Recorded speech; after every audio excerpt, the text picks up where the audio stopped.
दर्शकों, देश में इस वक्त विधानसभा चुनाव का माहौल है। ऐसे में उत्तर प्रदेश में 10 विधानसभा सीटों पर उपचुनाव होंगे। समाजवादी पार्टी ने इसमें 6 सीटों पर अपनी उम्मीदवारी की घोषणा भी कर दी है।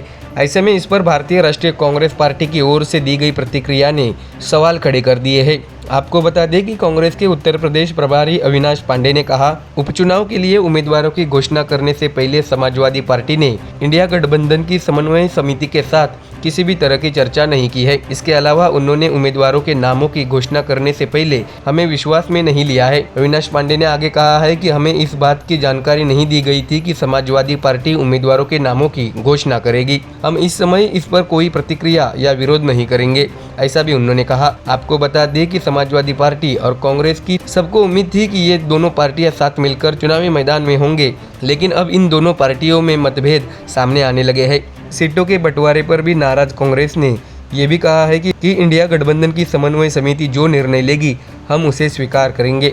Uttar Pradesh Congress committee India alliance के निर्णय को बिना किसी विरोध के स्वीकार करेगी। अविनाश पांडे ने कहा कि लोकसभा चुनाव में हमें बड़ी सफलता मिली है। उत्तर प्रदेश में लोगों ने इंडिया अलायंस पर भरोसा दिखाया है, इसलिए हम बिल्कुल भी अति आत्मविश्वास में नहीं हैं।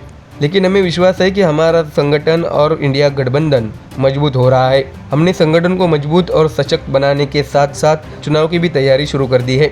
गठबंधन की संभावना अंत तक बनी रहेगी। हम इंडिया अलायंस के रूप में चुनाव का सामना करना जारी रखेंगे। आपको बता दें कि इस बीच समाजवादी पार्टी के नेता और विधायक रविदास मेहरोत्रा ने कहा कि इन सभी सीटों पर बीजेपी को हराने में समाजवादी पार्टी सबसे आगे रही है। वो हमारी सीटें हैं, इसलिए हमने वहां अपने उम्मीदवारों की घोषणा कर दी है। बाकी 4 सीटों पर हम कांग्रेस पार्टी से बातचीत कर रहे हैं। हमें गठबंधन करने की उम्मीद है। अगर कांग्रेस ने हरियाणा में समाजवादी पार्टी और आम आदमी पार्टी को अपने साथ ले लिया होता तो शायद कुछ और नतीजा होता, लेकिन कांग्रेस ने वहां समाजवादी पार्टी को कोई सीट नहीं दी। इसके बजाय पूरे राज्य को भाजपा को सौंप दिया गया। ऐसा तंज भी कांग्रेस पर समाजवादी पार्टी की ओर से कसा गया है। समाजवादी पार्टी ने आगे कहा कि हम उत्तर प्रदेश में बीजेपी को हराना चाहते हैं, इसलिए हमने 6 उम्मीदवारों की सूची की घोषणा की है। बाकी सीटों पर हम कांग्रेस से चर्चा जरूर करेंगे। तो देखा दर्शकों, कैसे अब इंडिया अलायंस के बीच भी दरारें पड़नी शुरू हो गई है। और इसका सबसे बड़ा कारण हरियाणा में कांग्रेस की हार है, क्योंकि हरियाणा में कांग्रेस ने अकड़ दिखाते हुए इंडिया अलायंस के किसी भी साथी दल को सीट बंटवारों में शामिल नहीं किया और कांग्रेस भी हार गई।